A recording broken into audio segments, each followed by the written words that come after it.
İnanılmaz bir oyundu, inanılmaz bir gösteriydi. Ama benim merak ettiklerim var, tek tek oynadınız. Neden? Gençlerimizi, genç efelerimizi, zeybekleri, kızanlardan kusura bakmasınlar. Onlar bizim geleceğimiz. Benim konuştuğumu onlar darılmasınlar. Biz 55 senelik derneğimiz. Biz dedelerden gördük. Benim dedem efeydi, dedemin dedesi efeydi. Şimdi bu oyunu, orijinal oyun bu. Biz folklorcu değiliz, yani kusura bakmasınlar. Efe deyince Efe yalnız oynar. Tek tek oynar, ağır oynar, tek tek oynar.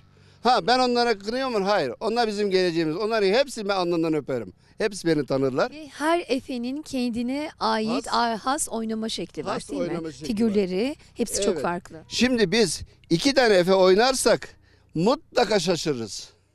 2 Efe, 3 Efe bir yer oynayamayız. Çünkü benim dedem tek oynardı. Ben tek gördüm.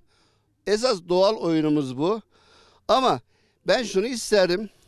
Yeni mesela folklor çocuklarımız güzel oynuyor. Mesela bir tavaz zeybe, bir kostagale böyle bir şeyler yapıyorlar. Bu benim çok hoşuma gidiyor. Hani hep Harmandalı, Kerimoğlu, Harmandalı, Kerimoğlu değil. Böyle bir şeyler oluyor. Ben bunları çok seviyorum.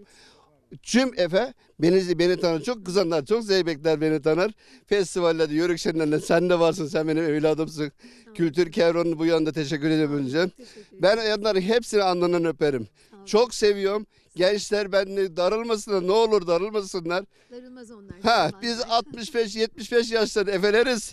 Bu yaştan sonra biz bir folklor öğrenemeyiz. Doğrusunu siz yapıyorsunuz aslında, böyle de doğrusunu kalın biz zaten. yapıyoruz.